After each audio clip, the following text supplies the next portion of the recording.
बिस्मिल्लाहिर्रहमानिर्रहीम। अस्सलाम वालेकुम। राइजिंग एजुकेशन यूट्यूब चैनल पे खुश आमदेद। मैं हूं मोहम्मद शाहिद अजीम और अल्टीमेट पाइथन प्रोग्रामिंग ट्यूटोरियल की नई वीडियो के साथ हाजिर हूं। दोस्तों, आज हम देखेंगे कि पाइथन प्रोग्रामिंग के दौरान वेरिएबल्स के नाम रखने के क्या असूल हैं। इंतहाई अहम कंसेप्ट है, सो वीडियो मुकम्मल देखिएगा। और अगर अभी तक आपने हमारा चैनल सब्सक्राइब नहीं किया तो प्लीज फॉर माई मोटिवेशन इस चैनल को सब्सक्राइब कीजिए और वीडियो को लाइक करके एक कमेंट लाजमी कीजिएगा। तो चलें आज की वीडियो स्टार्ट करते हैं।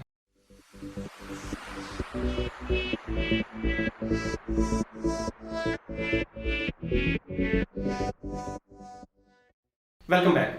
आज का हमारा एजेंडा है वेरिएबल नेम्स। हम जब पाइथन के अंदर वेरिएबल्स बनाते हैं तो उनका जो नाम रखना है वो कैसे रखना है, कितने कैरेक्टर्स का हो सकता है, किस तरह का हो सकता है, ये सब जानना इंतहाई जरूरी है।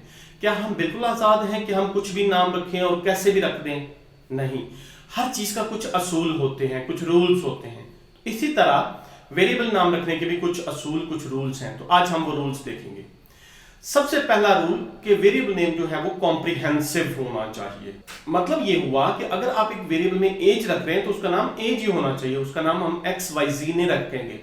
अगर एक वेरिएबल के अंदर आप अपना नाम रखने हैं तो आप उसका नाम माय नेम ही रखेंगे। अगर आप किसी के अंदर स्टूडेंट हाइट रख रहे हैं तो उसका नाम स्टूडेंट हाइट ही होगा। अगर आप एक वेरिएबल के अंदर सर्कल का रेडियस रखने जा रहे हैं तो उस वेरिएबल का नाम रेडियस ऑफ सर्कल होगा। तो मतलब ये हुआ कि जिस तरह की वैल्यू हमें रखनी है ना उसी तरह का नाम रखना है, ताकि हमें सिर्फ एक ही नजर में पता चल जाए। जैसे हम देखते हैं ना, एक शॉप पे आप जाते हैं, उन्होंने डब्बों में चीजें रखी होती हैं तो डब्बों के ऊपर एक नाम लिखा होता है, बड़ा कॉम्प्रिहेंसिव नाम होता है।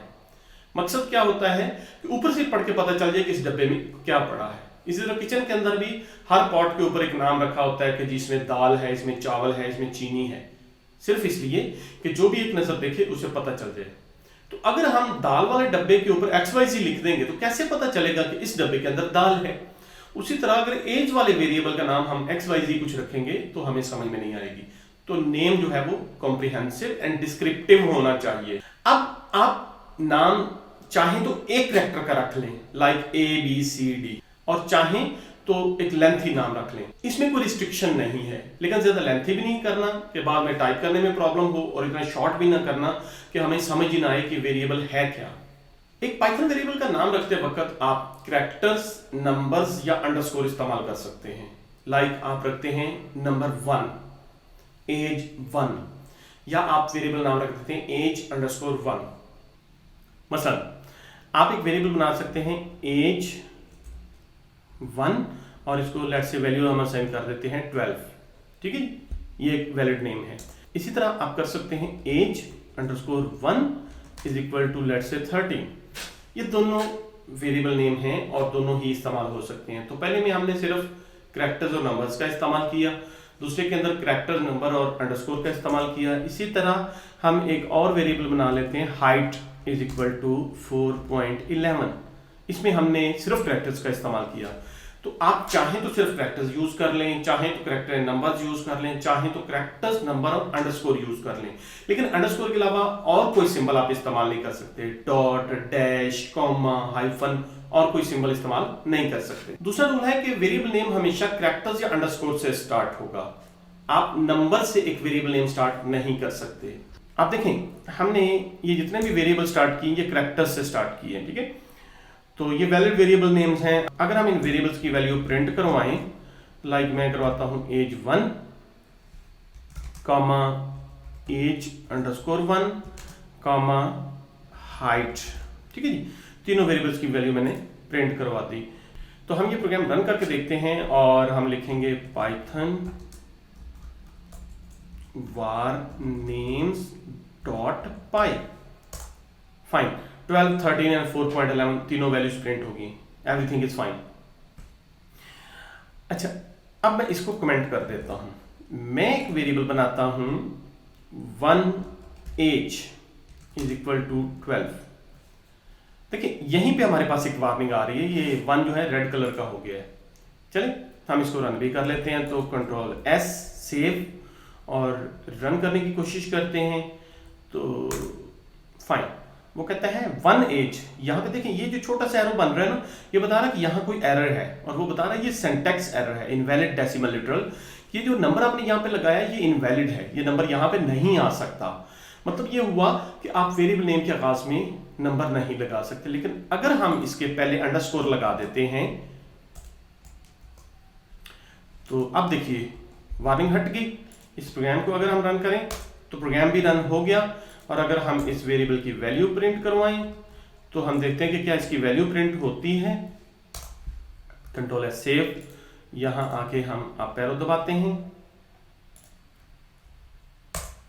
एंड यस ये प्रोग्राम रन हो गया। तो मतलब ये है कि आप कैरेक्टर से भी स्टार्ट कर सकते हैं, अंडरस्कोर से भी स्टार्ट कर सकते हैं, लेकिन नंबर से स्टार्ट नहीं कर सकते। ये रूल कि Python variable name can not start with a number, ये हमने डिस्कस कर लिया।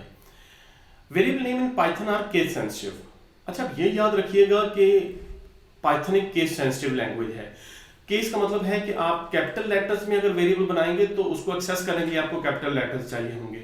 अगर आप स्मॉल लेटर्स में बनाएंगे तो उसको एक्सेस करने के लिए आपको स्मॉल लेटर्स में ही उसका नाम लिखना होगा।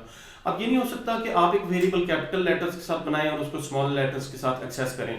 तो यहाँ पे ये वेरिएबल जो स्मॉल के साथ एज लिखें या कैपिटल ए के साथ एज लिखें या ऑल कैप्स लिखें, ये तीनों डिफरेंट वेरिएबल्स हैं। तो लाइक आप देखें कि मैं करता हूं age is equal to 10, okay, age is equal to 12, okay, age is equal to 13। अब देखें ये यहां कोई एरर नहीं है। हम इस प्रोग्राम को कंट्रोल ऐसे सेव कर लेते हैं। अब अगर मैं इस प्रोग्राम को रन करूं तो आप देखिए कि प्रोग्राम रन हो रहा है। अब अगर मैं इन वेरिएबल्स की वैल्यू प्रिंट कराऊं तो print age but with capital A and print age but all caps. अब इसको सेव करके अगर इस प्रोग्राम को हम रन करते हैं तो आप देखिए कि 3 अलग अलग वैल्यूज प्रिंट हो रही हैं, 10, 12 एंड 13। तो ये 3 अलग अलग वेरिएबल्स बने हैं। अब ये नहीं हो सकता कि आप वेरिएबल स्मॉल लेटर्स के साथ बनाएं और आप समझें कि कैपिटल लेटर्स के साथ उसे एक्सेस करूं तो वो एक्सेस हो जाएगा। तो बिलफर्ज मैं ये दोनों कमेंट कर देता हूं, ये 2 वेरिएबल्स मैंने खत्म कर दिए और इसको इस तरीके से एक्सेस करने की कोशिश करता हूं कि आप देखिए मैंने वेरिएबल स्मॉल एज बनाया और जब मैं उसको कैपिटल कर रहा हूं तो कैपिटल AGE कर रहा हूं, तो यहां पे एक एरर आने वाला है एंड दैट्स इट। वो कह रहा है ये जो AGE है, name age is not defined, कि आपने एज नाम का कोई वेरिएबल ही नहीं बनाया। भाई हम देखते हैं नहीं यार मैंने तो एज बनाया हुआ है। तो अब देखिए फर्क कहां पे है। फर्क ये है कि यहाँ पे जो एज है वो स्मॉल लेटर्स के साथ है और यहाँ पे जो एज है वो कैपिटल लेटर्स के साथ है और पाइथन इंटरप्रेटर इस चीज को समझता है। तो आपने अगर स्मॉल के साथ बनाया है तो आप जो ही इसको स्मॉल के साथ करेंगे और इस प्रोग्राम को सेव करके दोबारा रन करेंगे, नाउ फाइन, अब प्रोग्राम रन हो गया, आपके पास वैल्यू स्क्रीन पर आ गई। आप पाइथन के रिजर्व वर्ड्स को एज अ वेरिएबल नेम इस्तेमाल नहीं कर सकते। रिजर्व वर्ड्स क्या होते हैं? वो कमांड जो पाइथन की लैंग्वेज का हिस्सा है, लाइक इफ, फॉर, डेफ, ये डिफरेंट कमांड्स हैं जो पाइथन का हिस्सा है। तो इनको आप एज वेरिएबल नेम इस्तेमाल नहीं कर सकते। चलें हम इसको भी प्रैक्टिकली देखते हैं। तो यहाँ एक मेरे पास कीवर्ड है def, def is equal to, और यहाँ मैं लिख देता हूँ लेट्स से 1 2। अब असूली तौर पे तो डेफ नाम का एक वेरिएबल बन जाना चाहिए था और अगर मैं कहूँ कि प्रिंट डेफ तो ये प्रिंट हो जाए, बट नॉट। क्यों? क्योंकि डेफ एक कीवर्ड है। कीवर्ड्स को रिजर्व वर्ड्स भी कहते हैं। ये पाइथन प्रोग्रामिंग लैंग्वेज का हिस्सा है, तो इसको आप किसी और मकसद के लिए इस्तेमाल नहीं कर सकते। ये फंक्शन बनाने के लिए इस्तेमाल होता है और इसी मकसद के लिए इस्तेमाल होगा। तो वो कह रहे हैं इनवैलिड सिंटैक्स कि ये जो चीज आप कर रहे हैं ये गलत है, आप ऐसे नहीं कर सकते। प्रॉब्लम क्या है? प्रॉब्लम ये डेफ है। इसी की जगह पे आप ए कर दें और अभी आप यहां पे भी ए करके इसको रन करें। कंट्रोल एस सेव किया और प्रोग्राम रन करते हैं। लेट्स सी, प्रोग्राम रन हो गया। तो मतलब ये हुआ कि जितने भी रिजर्व वर्ड्स हैं वो आप एज एन वेरिएबल नेम इस्तेमाल नहीं कर सकते। इसी तरह आप वेरिएबल नेम के बीच में व्हाइट स्पेस नहीं दे सकते कि आप करें माई एज और एज के बीच में स्पेस दे दें। लाइक हम इसको कमेंट कर देते हैं। अब यहां पे मैं एक वेरिएबल बनाता हूं माई एज इज इक्वल 10। देखें यहीं पे हमारे पास एरर आ रहा है। अब अगर इस प्रोग्राम को सेव करके मैं रन करने की कोशिश करता हूं तो ये प्रोग्राम रन नहीं हो रहा। वो भी कह रहा है यहाँ पे इनवैलिड सिंटैक्स है, वो एरर दे रहा है। उसे सही से तो समझ नहीं आया कि प्रॉब्लम क्या है, लेकिन वो मेंशन कर रहा है कि यहाँ इस एरिया में कुछ प्रॉब्लम है, यहाँ इन सिंटैक्स इनवैलिड है। और वो प्रॉब्लम क्या है? वो प्रॉब्लम है कि यहाँ पे आपने स्पेस दी है। आपने देखा जी 2 वर्ड्स हैं माई एंड एज, तो आपने क्या किया? स्पेस दे दी है। तो ऐसे अलाउड नहीं है। तो देखें ये दो वैल्यूज हैं, माई एंड एज, और इसको वो नहीं समझ पा रहा। तो अगर आप स्पेस देना ही चाह रहे हैं तो आप यहाँ पर अंडरस्कोर इस्तेमाल कर सकते हैं, माई एज, और आप इसको सेव करें और प्रोग्राम को रन करें। तो देखिएगा कि प्रोग्राम रन हो जाएगा और कोई एरर नहीं आएगा। तो एक न्यूबी प्रोग्रामर जो होता है उसके लिए ये बहुत बड़ा प्रॉब्लम होता है, वो डिफरेंट गलतियां करता है। मसलन कभी वो नाम कुछ रखता है और एक्सेस कुछ करता है, नाम कैपिटल रख देता है, एक्सेस स्मॉल करता है।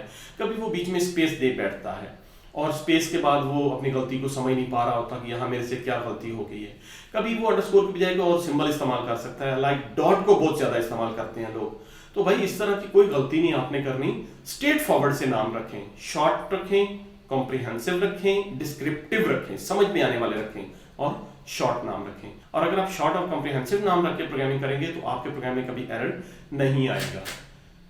उम्मीद है ये शॉर्ट सी वीडियो आपको पसंद आई होगी। जल्दी मिलते हैं एक नई वीडियो के साथ, लेकिन उससे पहले आपसे रिक्वेस्ट है कि अगर ये वीडियो आपको अच्छी लगी तो प्लीज इस वीडियो को लाइक करके एक कमेंट लाजमी कीजिएगा। अपना ख्याल रखिएगा। अल्लाह हाफिज।